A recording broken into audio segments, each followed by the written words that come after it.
The Valari Empire had traveled across the stars for 10,000 years. They had conquered 12 star systems. They had destroyed hundreds of civilizations. Every species they met either surrendered or died. The Valari knew no other way. War was simple to them. They arrived, they demanded submission, and they took what they wanted. When their armada of 3,000 warships appeared near Jupiter, High Commander Thren stood on his bridge with complete confidence. His ships blocked out the stars. His soldiers numbered in the millions. He had crushed rebellions on dozens of worlds. This small blue planet would be no different. Earth detected the invasion fleet at 3:47 a.m. Greenwich time. Within minutes, every military base on the planet went to high alert. Satellites turned their cameras toward the massive formation of alien vessels. Television screens across the world showed the same terrifying images. Thousands of ships, each one larger than any human vessel, moving toward Earth like a swarm of metal locusts. Admiral Park Dohan received a call while eating dinner with his wife in Seoul. She was laughing at something he had said. The phone rang. He answered it. When he hung up, his face had turned pale. "What is it?" his wife asked. "Stay inside," he told her. "Do not leave this building." He never saw her again. The Valari did not wait for negotiations. They did not ask for surrender first. High Commander Thren believed in showing strength before speaking. His opening move was to demonstrate that resistance was pointless. 12 cities burned in the first hour. Seoul was among them. So was Tokyo, Mumbai, Cairo, and 8 others. The alien weapons fell from orbit like rain made of fire. Buildings turned to ash. Streets melted into rivers of glass. Millions of people died before they even understood what was happening.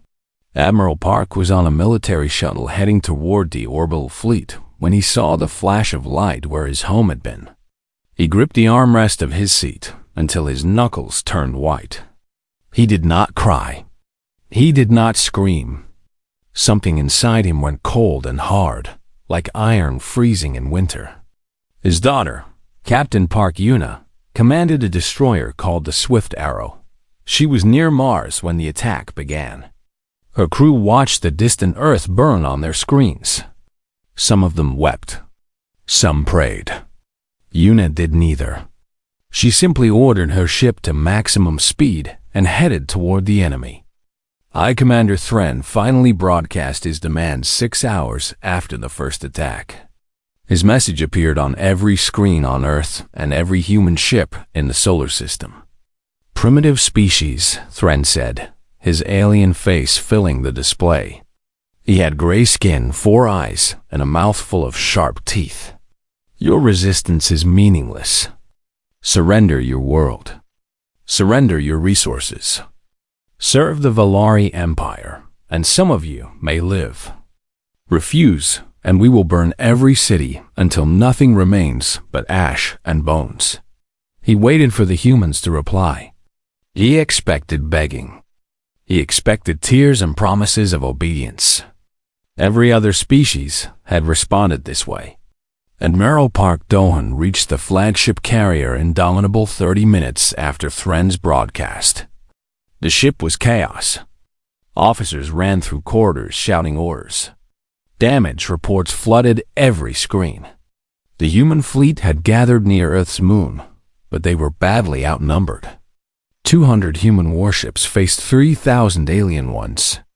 Park walked onto the bridge. Everyone stopped and looked at him. They knew about Seoul. They knew his wife was dead. "Admiral," Lieutenant Kim Soman said carefully, "the enemy is waiting for our response to their surrender demand." Park sat down in the command chair. He looked at the screens showing the Valari Armada. 3,000 ships. Weapons that could crack planets. An empire that had never lost a war. He thought about his wife's laugh. He thought about the millions of people who died while sleeping in their beds. He thought about his daughter somewhere out there in the dark, racing toward a battle she could not win. "Open a channel," he said. "All frequencies. Every human ship, station, and colony." Summon's hands trembled as she worked the controls. "Channel open, sir." Park leaned forward. His voice was calm and cold. "This is Admiral Park Dawn of the United Earth Fleet. You have all seen what the enemy has done. You have all lost someone today. They want us to surrender. They think we will kneel because we are afraid." He paused. On 100 ships and 1,000 colonies, humans listened. They do not know us. They do not understand what they have awakened. We are not a species that surrenders. We are not cattle to be slaughtered. When we are cornered, we do not beg. We bite. He stood up from his chair. "All ships, all stations, all colonies. Launch everything. Every missile, every drone, every weapon we have. Make them pay for every kilometer they advance. Make them remember this day. Make them afraid to ever return." The response was immediate. From Earth's surface, nuclear missiles rose like angry fireflies. From orbital stations, thousands of drones launched into the void. Mining ships in the asteroid belt turned their industrial lasers toward the enemy. Colony defense platforms fired weapons that had never been used in actual combat. 200,000 drones flew toward the Volari fleet. Many were piloted by volunteers who knew they would not survive. They flew anyway. Behind them came the human warships, small and outdated compared to the alien vessels, but filled with crews who had nothing left to lose. High Commander Thren watched the human response with confusion.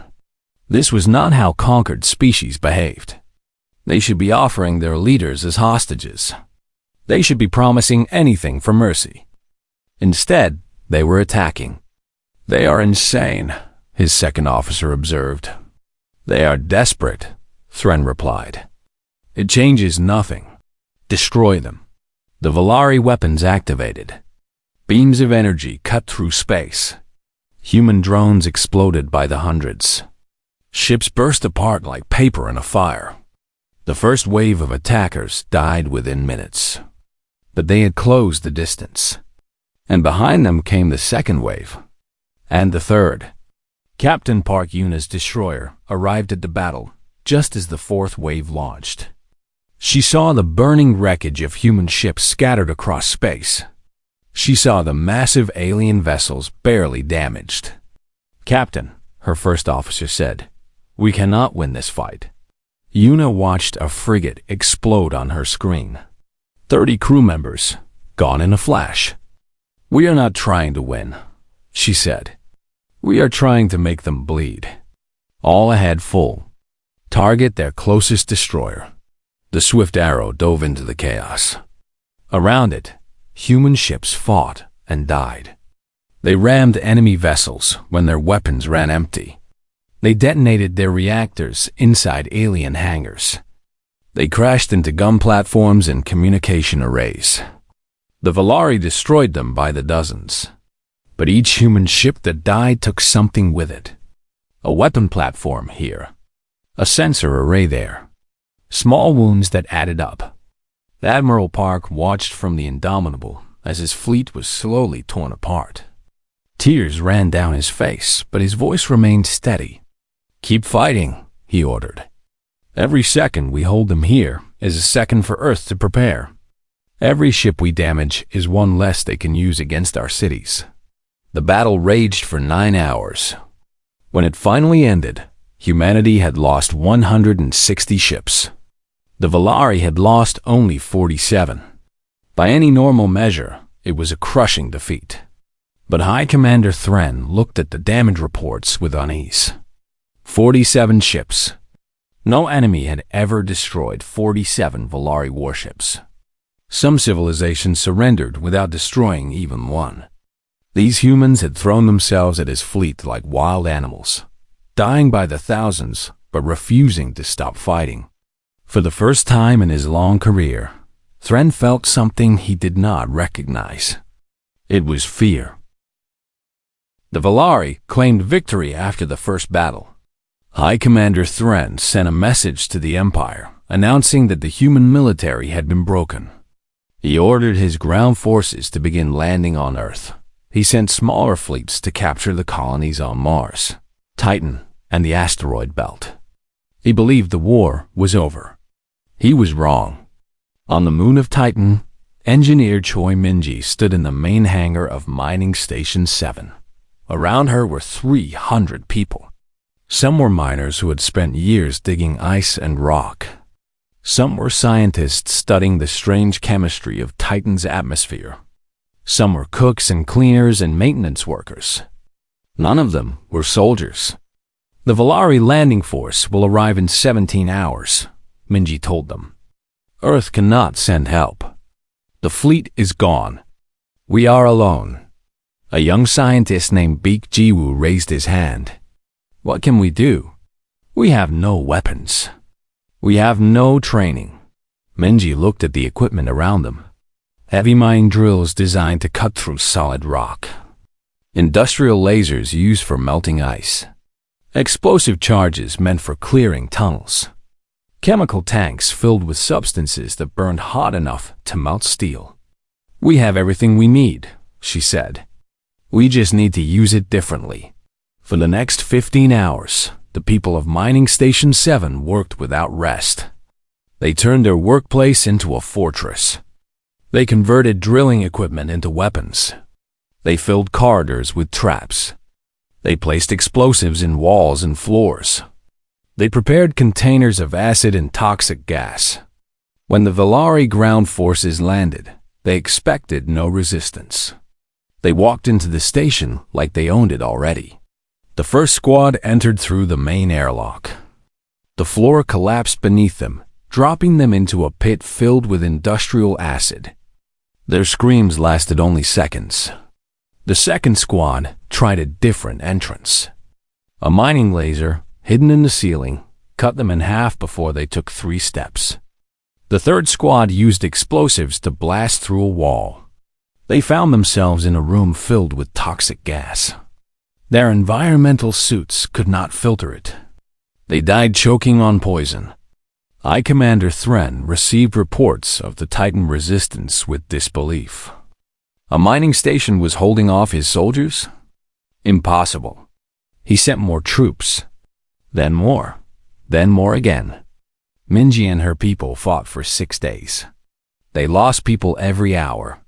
Ji-woo died on the second day, blown apart by an alien grenade while setting a trap. Others fell beside her. The 300 became 200, then 100, then 50. But the Valari losses were worse. For every human who died, 5 aliens fell with them. On Earth, the occupation had begun. Valari soldiers marched through the ruins of cities. They set up bases in parks and stadiums. They announced curfews and demanded that humans report for registration. Lee Sang-ho was a history teacher from Busan. He had survived the initial bombardment because he was visiting his mother in the countryside.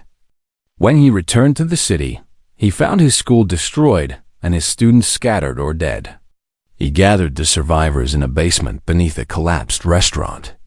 12 people. A grandmother who had worked in a factory. A teenage boy who had been studying for exams. A nurse who had lost her entire family. Others who had nothing left but anger. The Valari think they have won, Sun-ho said. They think we will accept them as our masters because our military is gone. They do not understand us. He pulled out a bag and emptied it on the floor. Kitchen knives, hammers, bottles filled with fuel and rags. Simple things. Primitive things. History teaches us that empires always fall, Sun-ho continued. They fall because the people they conquer never stop fighting. We will be the splinter in their foot. We will be the poison in their food. We will make them afraid to sleep. That night, Sun-ho's group attacked a Valari patrol. They came from the shadows with knives and fire. 3 aliens died before the others could react. The humans vanished into the ruins before reinforcements arrived. The same scene repeated across the planet. In every country, on every continent, resistance cells formed. They had no communication with each other. They had no central command. But they all had the same purpose: make the enemy suffer. In space, the human fleet was broken, but not destroyed. 40 ships remained, scattered across the solar system, hiding among asteroids and in the shadows of moons. Admiral Park Dawn was dead, killed when the Indomitable was destroyed on the third day of battle. Captain Park Yuna survived. Her ship, the Swift Arrow, had been badly damaged in a ramming attack against an enemy carrier. She had ordered her crew to evacuate before the collision. Most of them made it to escape pods. A civilian mining ship had picked her up 3 days later. Now she floated in a tiny medical bay, her body covered in burns and broken bones, receiving a message from the other surviving captains. "We are promoting you to Admiral," the message said. "You are the highest-ranking officer still alive. The fleet is yours." Yuna laughed bitterly. "What fleet?" 40 damaged ships crewed by exhausted survivors. Half of them were civilian vessels with weapons welded onto their hulls. But she accepted. Someone had to lead. She gathered her commanders in a virtual meeting. Their faces appeared on screens, tired and wounded, but still determined. "The Volari control Earth," Yuna told them. "They control the space around it. They have more ships, more weapons, more soldiers than we could ever match. Then what can we do?" asked one captain.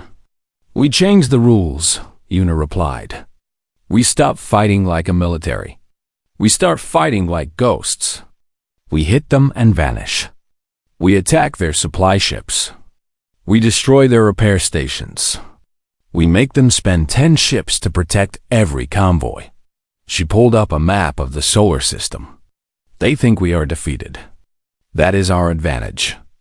They expect us to surrender or die in one final attack. Instead, we will bleed them slowly, every day, every hour, until they realize that holding this system will cost them more than it is worth." The harassment campaign began immediately. Human ships appeared from nowhere, fired missiles at Volari patrols, and disappeared before reinforcements could arrive. Mining stations launched drones at passing enemy vessels.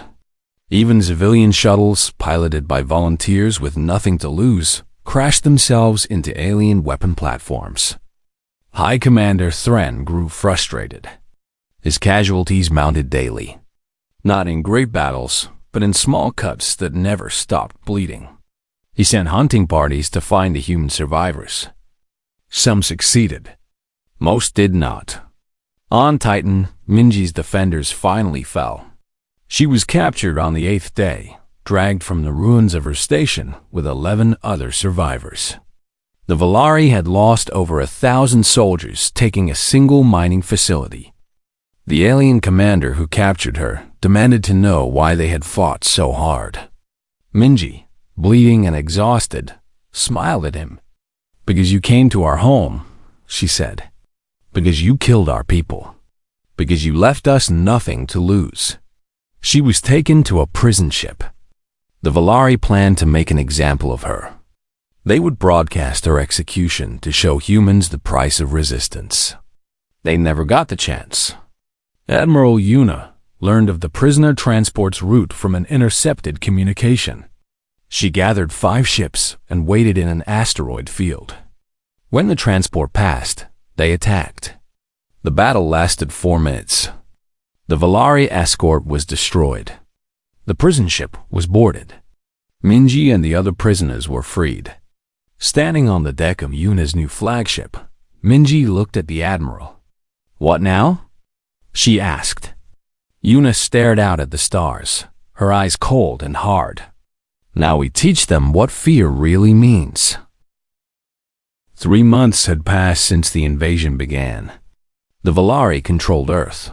Their flags flew over ruined cities. Their soldiers patrolled empty streets. They had won every major battle. They had destroyed the human military. Yet something was wrong. High Commander Thren stood in his war room aboard the Imperial flagship and stared at the reports with growing anger. Supply ships were being destroyed faster than they could be replaced. Patrol vessels vanished without sending distress signals. Ground forces on Earth faced constant attacks from enemies they could never catch. "How many did we lose today?" Thren asked his officers. 14 ships destroyed. 32 soldiers killed on Earth. 8 more on Mars. Thren slammed his fist on the table. In 3 months, he had lost more than 500 ships and nearly 20,000 soldiers. Not in battles. In small, constant attacks that came from nowhere and disappeared just as quickly. The humans called their surviving fleet the Ghost Fleet. 40 ships had become 60 as they captured enemy vessels and armed civilian craft. Admiral Yuna commanded them from a mobile headquarters that never stayed in one place for more than a day. She had learned the Valari patterns. She knew when their supply ships traveled and what routes they used. She knew which patrol commanders were careless and which were cautious. She used this knowledge like a weapon. "Target sighted," her sensor officer reported. Valari supply convoy. 12 transports with 6 escort ships. Yuna studied the display. The convoy was carrying food and ammunition to the occupation forces on Mars. Without it, the enemy garrison would struggle to maintain control. "How many ships do we have nearby?" 8, Admiral. 4 destroyers and 4 armed freighters. 8 against 18. Bad odds. But Yuna had learned that surprise was worth more than numbers. "Tell the freighters to spread mining charges along the convoy's path. Have the destroyers wait behind that asteroid cluster. We hit them when they reach the minefield." The attack happened exactly as planned. The Valari convoy flew directly into the hidden explosives. 3 transports and 2 escorts were destroyed in the first seconds. Before the survivors could organize, Yuna's destroyers emerged from hiding and opened fire. The battle lasted 7 minutes.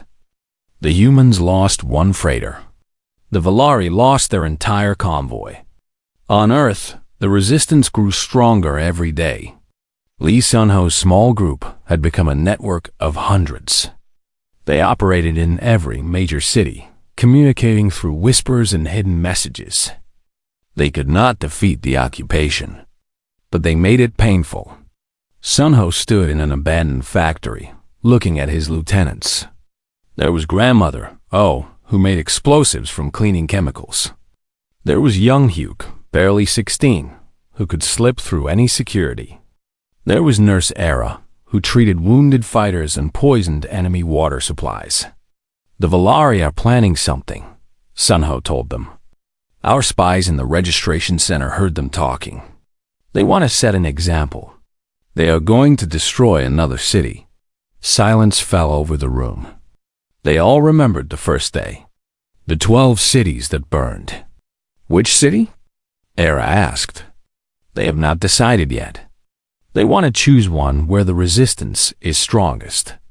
They want to show us that fighting back only brings more death." Hugh clenched his fists. "Then what do we do? Hide? Stop fighting?" Sun-ho shook his head. "No, we fight harder. We hit them so hard they cannot see straight. We make them understand that destroying a city will only make us angrier." That night, resistance cells across the planet launched their largest coordinated attack. Power stations were sabotaged. Ammunition warehouses exploded. Enemy officers were assassinated in their beds. Valari vehicles were destroyed by hidden bombs. By morning, the occupation forces had suffered over 300 casualties. It was the single deadliest night since the invasion began. "High Commander," Thren demanded answers. How were the humans coordinating? How did they know where to strike? His intelligence officers had no answers. The resistance had no central communication system. They simply hated the same enemy and attacked whenever they could. In space, Admiral Yuna received a message from an unexpected source. A Valari officer wanted to defect. She did not trust it. It was probably a trap, but the information the officer offered was too valuable to ignore.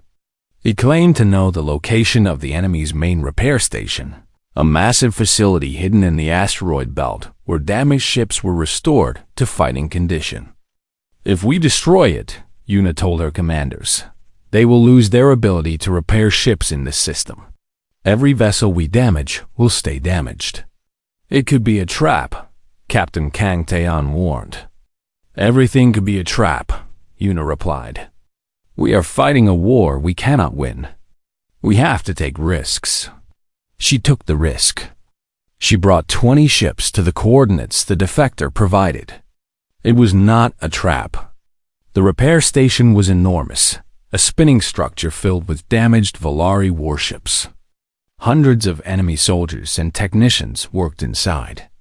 Defense platforms surrounded it, but they were designed to stop large attacks, not the small, fast strikes humanity had learned to make. Yuna's fleet came in hard and fast. They launched missiles from maximum range, then closed to attack with energy weapons. The defense platforms activated, destroying 4 human ships immediately. But the rest kept coming. Engineer Choi Minji commanded one of the assault teams. Her ship, a captured Valari destroyer that the humans had renamed Vengeance, led the charge directly at the station's core. All weapons, fire at the reactor section, she ordered. Everything we have. The Vengeance poured fire into the station. Explosions rippled across its surface. Then, finally, the reactor containment failed. The repair station exploded in a flash of light that could be seen from Mars. 47 damaged Valari ships were destroyed with it. The enemy had lost years of repair capacity in a single moment. Yuna's fleet escaped with 12 ships. They had lost 8. But the damage they had caused was worth 100 times that cost. When Thren received the news, he threw a chair across his war room. His officers watched in silence. They had never seen their commander lose control before. Find them, Thren ordered. Find them and destroy them. Every single one. He sent 50 ships to hunt the Ghost Fleet. They found nothing. The humans had scattered into the asteroid belt, hiding in shadows and among tumbling rocks. Every time the hunters thought they had found their prey, the targets vanished. Meanwhile, the attacks continued. Supply convoys were destroyed. Patrols disappeared.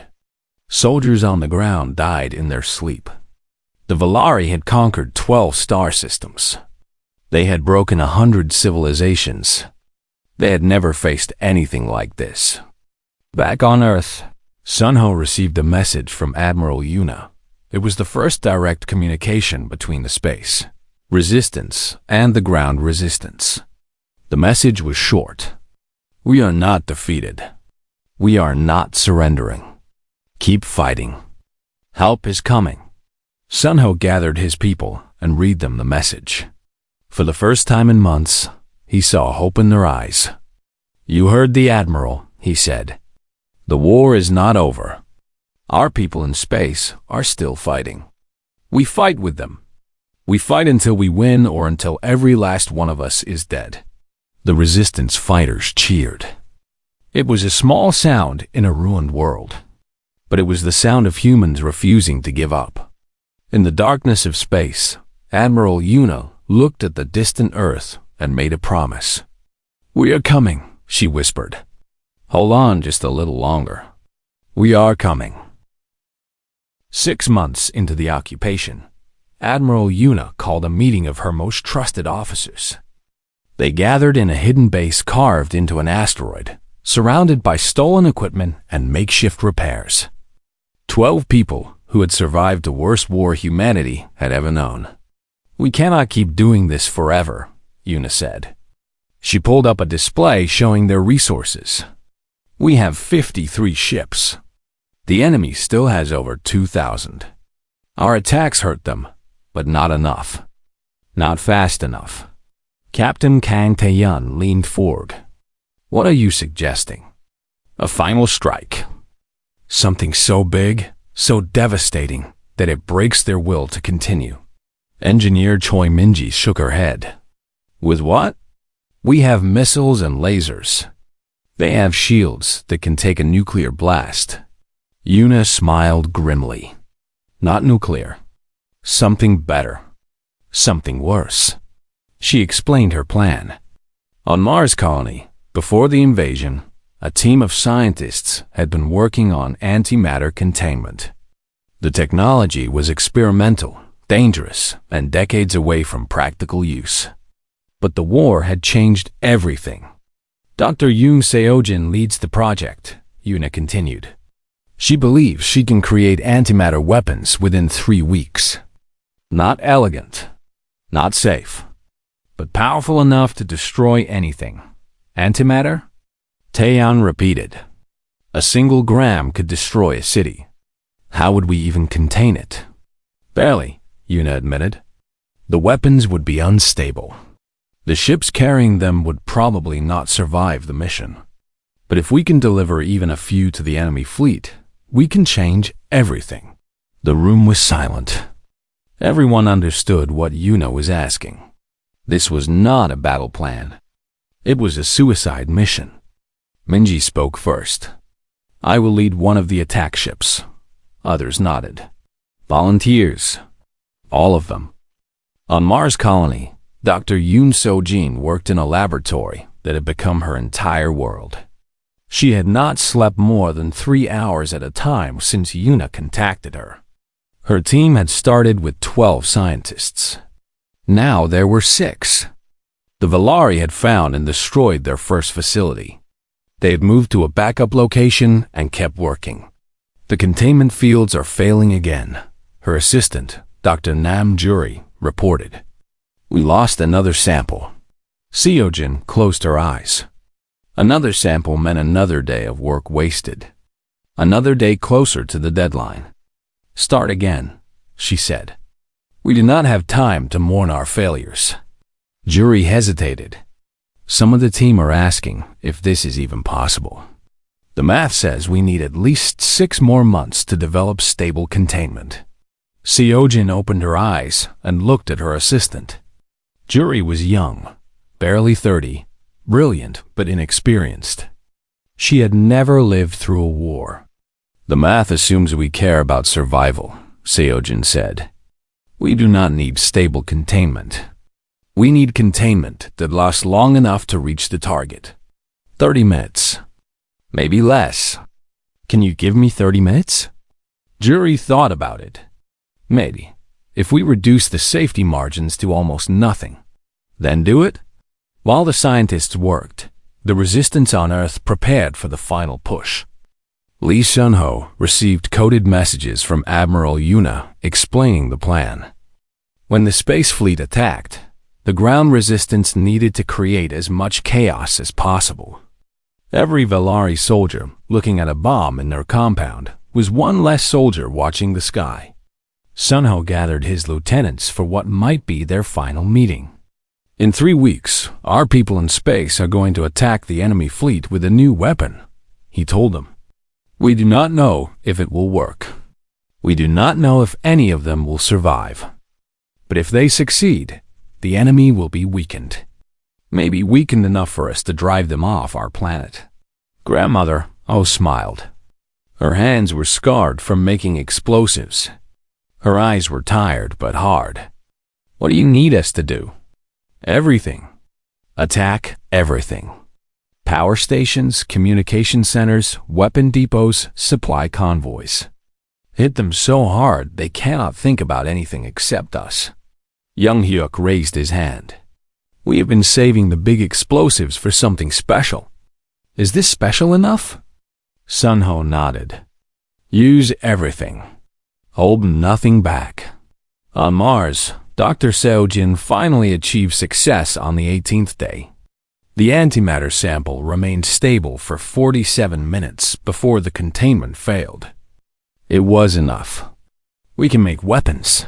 she told Yuna via encrypted transmission. 12 devices. Each one will destroy anything within 5 kilometers. But the delivery ships need to get close. Very close. How close? Within 1 kilometer of the target. Any further and the weapon might not penetrate their shields. Yuna understood. 1 kilometer was point-blank range for space combat. The delivery ships would be destroyed by enemy fire long before they reached their targets. Unless they had help. She gathered her fleet for the final briefing. 53 ships. Over 4,000 crew members. Many of them had joined after losing everything in the invasion. They had nothing left except the desire to hurt the enemy that had taken so much from them. The plan is simple, Yuna explained. 41 ships will attack the enemy fleet directly. Draw their fire. Keep their attention. Meanwhile, 12 ships carrying the antimatter weapons will approach from different angles. They need to get within 1 kilometer of the largest enemy vessels. She paused and looked at the faces on her screen. So many young people. So many who would not survive the next day. I will not lie to you. Most of us will die. The delivery ships almost certainly will not survive. But if even a few weapons reach their targets, we will destroy hundreds of enemy ships. We will break their fleet. We will give Earth a chance. Nobody objected.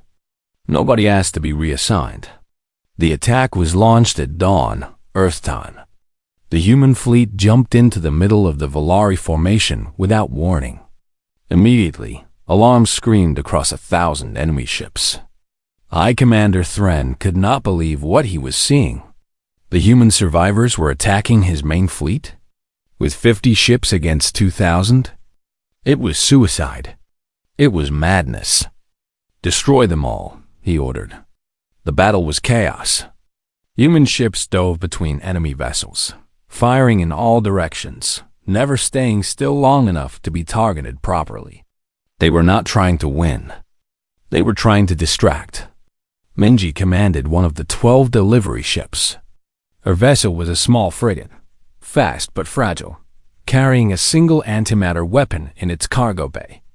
Her crew was 15 people who had volunteered knowing they would probably die.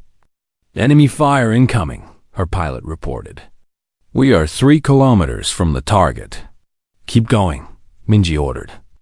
Explosions rocked the ship. Lights flickered. Someone screamed as a console exploded in their face. They kept going. 2 kilometers. The enemy flagship filled their view, a massive vessel covered in weapon platforms, all turning toward them. Hull breach on Deck 4, someone reported. Ignore it. Focus on the target. 1.5 kilometers. Half their systems were offline. Fires burned throughout the ship. 1 kilometer, the pilot announced, his voice shaking. Minji pressed the launch button. The antimatter weapon ejected from their cargo bay, racing toward the enemy flagship. Then a Volari beam weapon hit the frigate directly. The ship began to break apart. Escape pods. Minji screamed. Everyone out. She did not make it to a pod. Neither did most of her crew. But the weapon reached its target. The explosion was like a new sun being born. The Volari flagship vanished, along with everything within 5 kilometers. 200 enemy ships were destroyed in an instant. High Commander Thren was dead before he knew what had happened. Across the battle, other antimatter weapons found their targets. 8 of the 12 delivery ships were destroyed before launching, but 4 succeeded. 4 suns bloomed in the darkness, each one swallowing hundreds of enemy vessels. When the light faded, the Volari fleet had lost over 600 ships.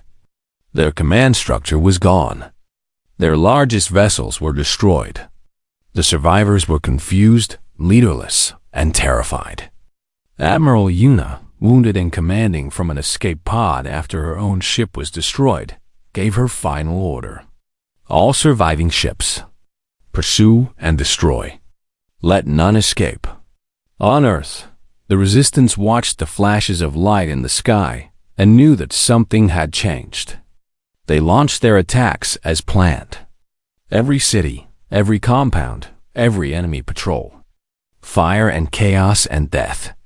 The Valari occupation forces, cut off from their fleet and under attack from all sides, began to panic. For the first time since the invasion began, they started to retreat. The Valari Empire had ruled the stars for 10,000 years. They had conquered 12 star systems and destroyed civilizations beyond counting. In all that history, they had never retreated from a battlefield. They had never lost a war. They had never known defeat. Until now, the survivors of the antimatter attack gathered near Jupiter, trying to organize themselves into something resembling a fleet. Of the 2,000 ships that had invaded the solar system, fewer than 800 remained. Their commanders were dead. Their flagship was gone. Their communication systems were in chaos. Acting Commander Veth, who had been a minor officer before every leader above him was killed, tried to restore order. He broadcast demands for the surviving ships to form defensive positions. Some obeyed. Many did not. "We should retreat," his advisor said.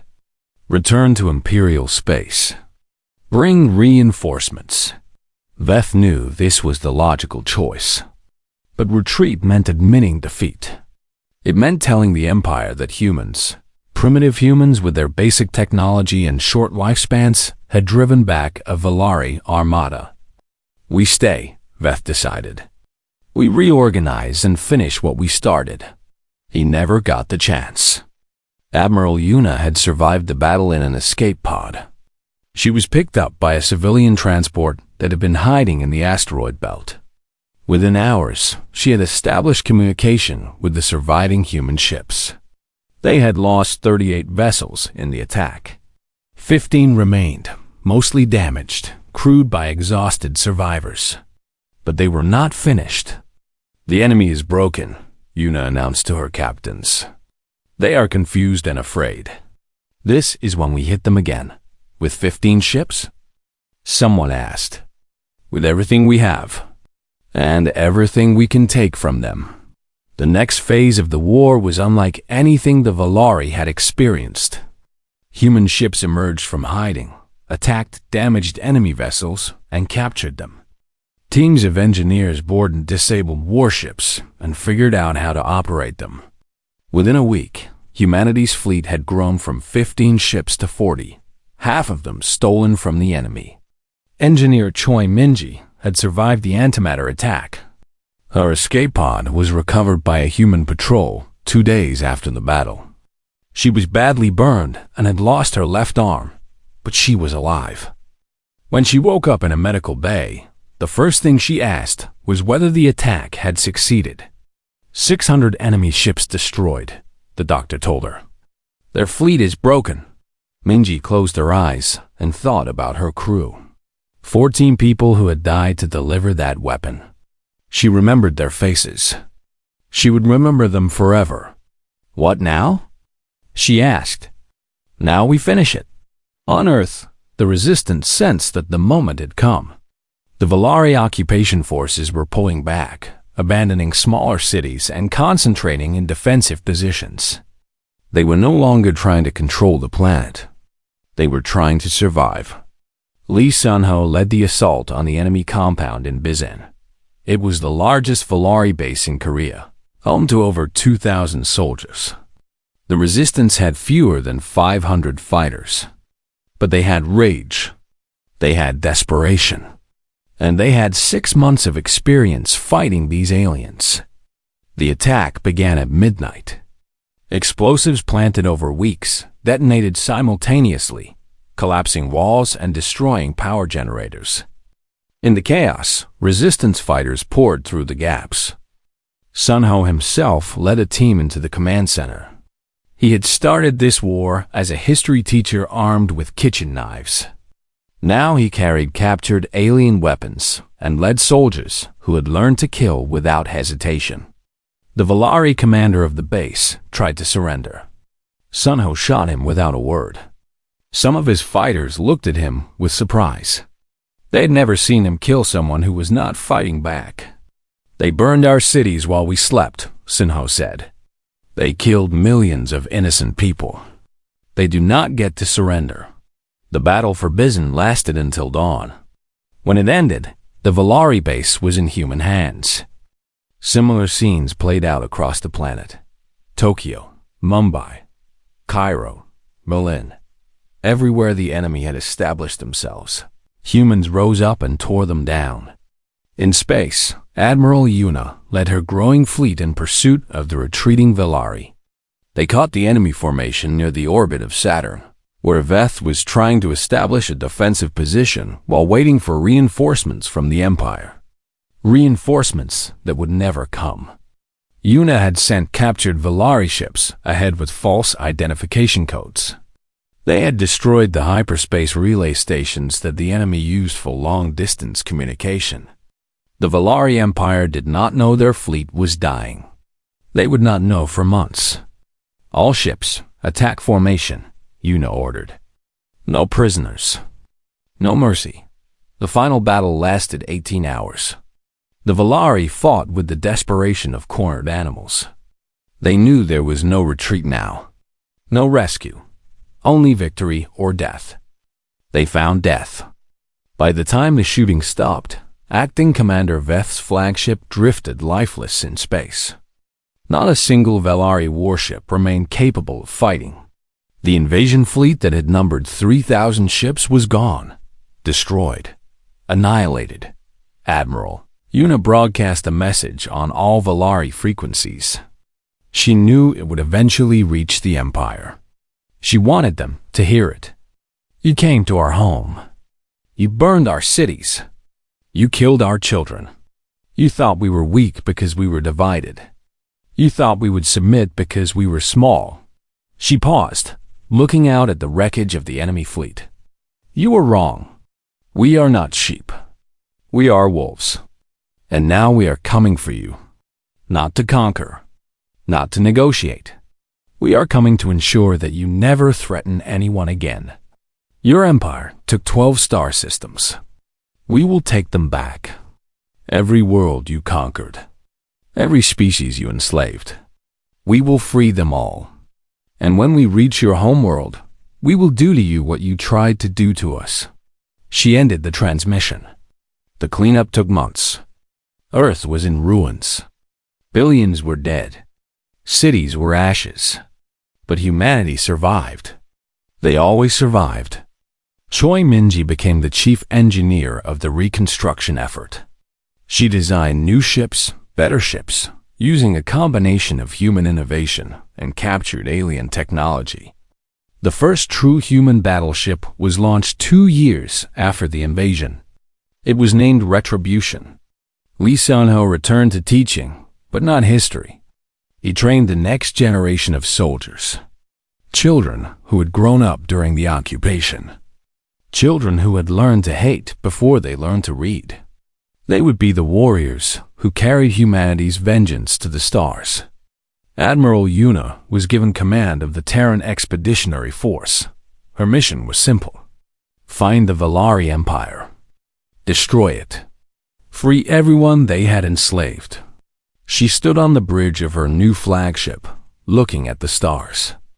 Somewhere out there, the Valari were waiting. They did not know what was coming. They could not imagine that the primitive species they had tried to conquer would soon be knocking on their door. "Set course for the first Valari colony world," Yuna ordered. "All ships, prepare for hyperspace jump." Her fleet numbered 200 vessels now, all built or captured in the years since the invasion. Each one was crewed by humans who had lost everything and gained a purpose. "Admiral," her first officer said, "the Valari colony has a population of 10 million. Mostly civilians." Yuna considered this. The Valari had killed billions of human civilians without a second thought. Some would say that humanity should be better. Some would say that mercy was strength.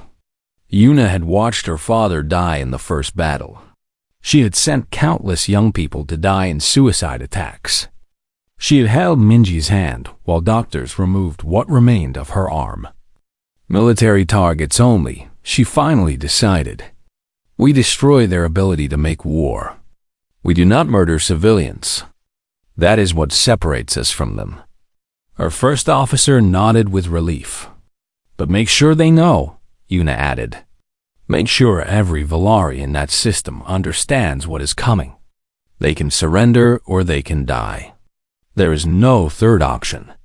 The fleet jumped into hyperspace, leaving the scarred solar system behind. Earth would heal. Humanity would rebuild. And while they rebuilt, their warriors would hunt the enemy across the stars. The Valari had wanted to conquer Earth. Instead, they had awakened something ancient and terrible. They had reminded humanity what it was capable of when united by hate. Now that hatred would burn across the galaxy until every Valari flag was torn down and every Valari soldier understood the truth. Humanity was no longer prey. Humanity was the hunter. And the hunt had just begun. They came expecting sheep. They found wolves. The end.